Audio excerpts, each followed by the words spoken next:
అయితే ఈ మధ్యకాలం పెద్ద చర్చ జరుగుతూ ఉంది.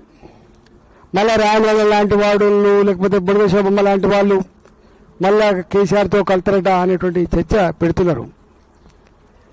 ఇట్లాంటి పిచ్చి ప్రయత్నం చేయొద్దని చెప్పి నేను కోరుతున్నా.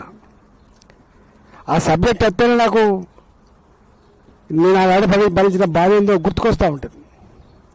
ప్రజల కారణం నేను చెప్పలేకపోయినా కానీ నన్ను కేవలం బర్తరఫ్ చేయడం మాత్రమే కాకుండా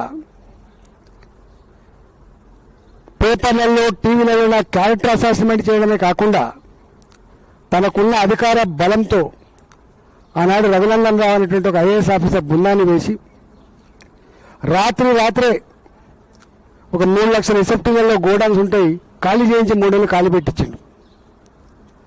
రాత్రే నాకు ఒక ఫీడ్ ప్లాంట్ 78 కోట్లతో కట్టుకున్న ఫీడ్ ప్లాంట్ పొల్యూషన్ సర్టిఫికేట్ లేదని చెప్పి సీజ్ చేసిండ్రు. వందలాది మంది దళితుల్ని పెట్టి రోజు ధర్నాలు పెట్టించిండ్రు, షెడ్లు కూడా కొట్టించిండ్రు. పొద్దునప్పుడే సర్పంచ్ గారు అన్యాయం అని చెప్పింది, సాయంత్రం కల్లా డబ్బులు ఇచ్చి మేనేజ్ చేసి ఇది నిజమని చెప్పించిండ్రు. నేల తరబడి అక్కడిని అడ్డ పెట్టించి ఇప్పుడున్న మాజీ మంత్రులతోటి ఇప్పుడున్న మాజీ ఎమ్మెల్యేలతో అడ్డ పెట్టించి ఆయన చేయని పని లేదు.